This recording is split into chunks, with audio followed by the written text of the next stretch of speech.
Témou tohto cvičenia je činnosť krízového štábu okresného úradu a krízových štábov zainteresovaných obcí a zmluvného dopravcu pri realizácii evakuačných opatrení po vyhlásení mimoriadnej situácie a dlhodobej evakuácie. Prednosta okresného úradu Liptovský Mikuláš dá pokyn na aktiváciu krízového štábu. V prvej časti cvičenia sa bude riešiť len vyhlásenie mimoriadnej situácie. Na základe predpokladu môžeme vyhlásať mimoriadnu situáciu. Tu prednosta okresného úradu Liptovský Mikuláš.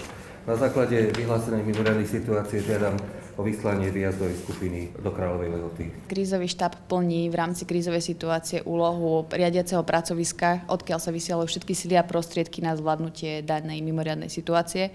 Prijímajú sa operatívne rozhodnutia podľa toho, ako daná udalosť sa vyvíja, tak ako aj dnes môžeme s pomocou simulačných zariadení vidieť.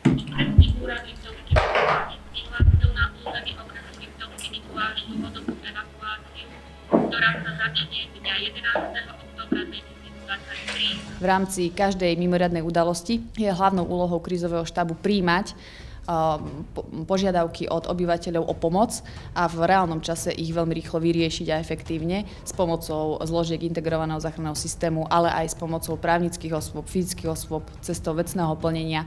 Čiže toto je tá hlavná úloha a aj takým dnešným hlavným zámerom tohto rozcviku je zistiť, či funguje komunikačný úzol, krízový štáb, tiesňová linka 112, či fungujú jednotlivé prepojenia medzi zložkami integrovaného systému a či by v reálnom čase a pri reálnej udalosti sme boli schopní efektívne a rýchlo pomôcť a zasiahnuť. Ja som členom krízového štábu okresného úradu v Liptovskom Mikuláši, takže určité plány sú spracované a podľa toho v podstate postupujeme aj pri tejto simulovanej situácii.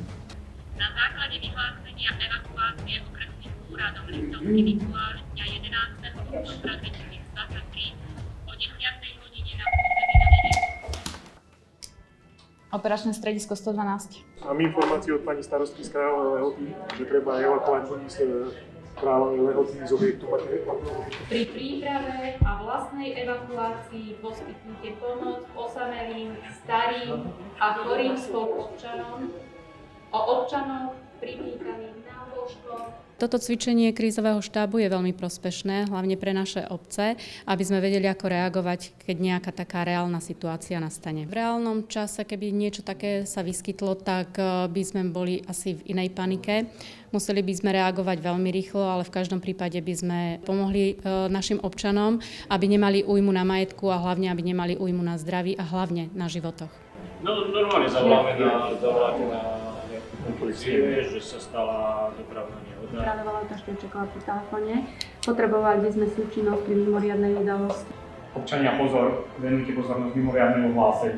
Je to situácia, v ktorej si môžeme vyskúšať vlastne, čo nás čaká v prípade, že by sa niečo také vyskytlo. Dúfajme, že sa to nikdy nestane.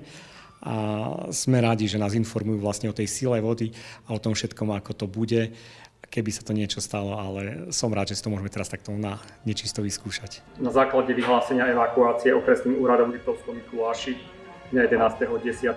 hodine bude prebiehať z územia Kráľovej Lehoty evakuácia občanov do obce Hybe. Pred odchodom z domu uhaste oheň, vypnite hlavné uzávery, plynu a vodu. Po výzve evakuačných orgánov opustite dom. Po vykonaní hore uvedených opatrení sústredte sa v priestoroch materskej školy, to je stanica nástupu do 12. hodiny, odkiaľ bude zabezpečený organizovaný odvoz do kultúrneho domu v obci Hybe.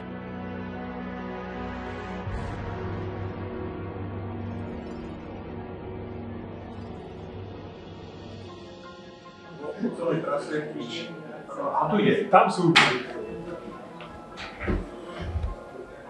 Každé cvičenie je veľmi dobré, už len na to, aby sa ľudia spoznali, aby zistili svoje kompetencie, čo by v prípade takýchto situácií, na koho sa dá obrátiť. A samozrejme aj tá konkrétna situácia, ktorá sa môže, ale nemusí vyskytnúť, že aspoň mať ten prehľad, že akým spôsobom prebieha. Ale áno, je to také otvorenie očí, že vieme, že sa to môže stať, dúfajme, že sa to nestane, ale keby sa to stalo, že už máme s tým nejakú skúsenosť, že čo tam treba zriadiť. sme sa v prvom rade v tej prvej fáze zamerali na evakuáciu detí, ktoré sa nachádzali v Kráľovej Lehote v Centre pre deti a rodiny. No a následne by tá pomoc bola vlastne potom v tých chvíľach, kde by bolo zriadené to evakuačné centrum.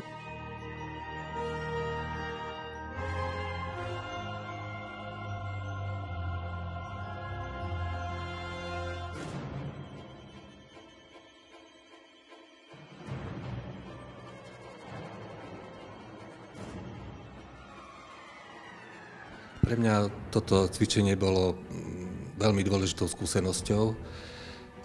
Aj vďaka tomu, že máme vynikajúcich pracovníkov na odbore krízového riadenia a viem, na koho sa môžem spoľahnúť. A toto bola taká simulácia, ktorá sa nám ľahko môže stať. Ale to, že sme si to mohli vyskúšať a že všetky tie zložky, ktoré spolupracujú s okresným úradom, spolupracovali tak, ako spolupracovali, ja si myslím, že to bolo veľmi dobré.